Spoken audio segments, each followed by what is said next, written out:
What happens when the child becomes the parent, but not in the traditional sense? Imagine a parent relying on their child for emotional support, treating them more like a partner than a son or daughter. This phenomenon, known as emotional incest, involves a dysfunctional dynamic where a parent leans on their child for emotional intimacy, advice, and love that should be sought in adult relationships. This can create deep psychological wounds that last long into adulthood. What is emotional incest? Emotional incest, sometimes called daddy's princess syndrome or little prince syndrome, occurs when a parent uses their child to meet emotional needs that are inappropriate for a parent-child relationship. Although the term includes incest, it doesn't always involve physical or sexual abuse. However, this dynamic may blur boundaries and in some cases cross into sexual territory. Signs you may have experienced emotional incest. It's not always easy to differentiate between healthy closeness and harmful dependency, but there are clear warning signs that you might have been subjected to emotional incest. 1. Excessive reliance on you. Do your parents come home and immediately vent about their problems to you? Are they constantly seeking your advice on issues far beyond your understanding or maturity level? At first, this dynamic can feel flattering or empowering. After all, being treated like an adult by a parent can seem like a sign of trust and respect. But over time, it can become overwhelming. You might find yourself unable to enjoy normal childhood activities because your parent has become overly dependent on you for emotional stability. Christina Robb Dover, a writer at FHE Health, defines emotional incest as psychological inappropriateness, where a parent leans on their child in ways that undermine the child's developmental needs. Demanding unwavering loyalty. Mental health writer Courtney Ian explains that parents engaging in emotional incest often demand total loyalty.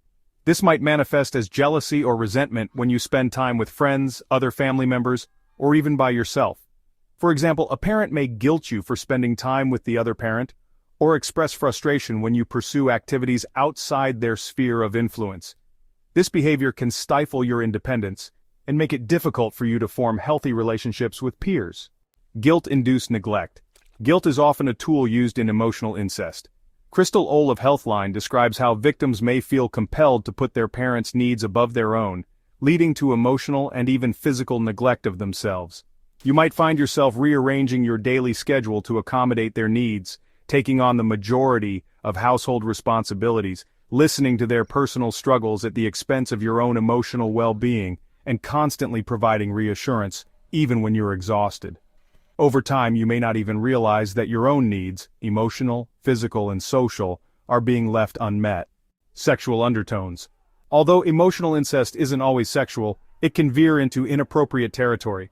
Courtney Ian lists troubling behaviors such as parents sharing explicit details about their sexual experiences, invading your privacy, such as entering your room without permission, making sexualized comments about your body, and spending time with you while undressed or inappropriately dressed. If you've experienced any of these behaviors, it's crucial to seek help. Speak to a trusted adult, therapist, or counselor to establish boundaries and protect yourself from further harm. A case study: fictional representation in Blood on the Tracks. If you're familiar with the manga Blood on the Tracks, Chino Weiss, you might recognize the devastating effects of emotional incest. Spoiler alert for those who haven't read it. This psychological horror depicts an overprotective mother who goes to extreme lengths to keep her son close. She invades his privacy, demands he confide intimate details, and even kisses him in ways that go beyond maternal affection. These actions lead to her son developing a speech impediment, a symptom often associated with emotional abuse. Emotional incest in a broader context. A 2021 study in Turkey introduced the Childhood Emotional Incest Scale, CEIS, to measure adults' experiences of this type of abuse.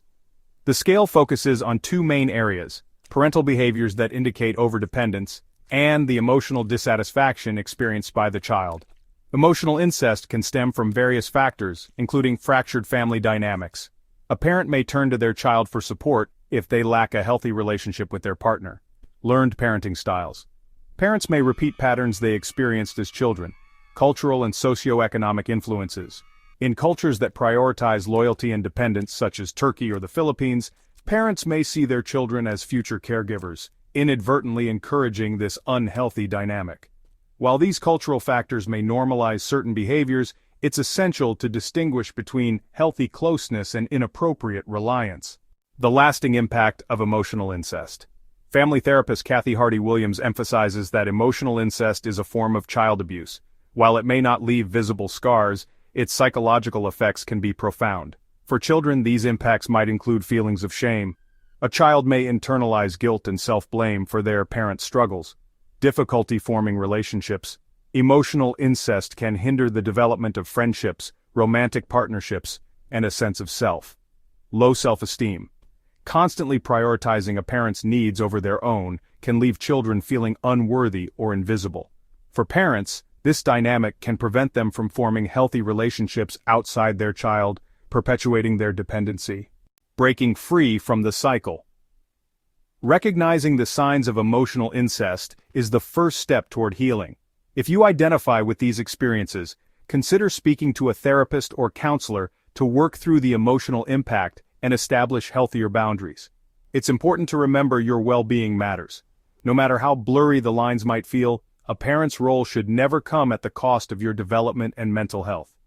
If you're interested in learning more about emotional dynamics in childhood, check out our video on 5 signs of emotional neglect in childhood. Thank you for watching, and see you next time. Remember, you matter.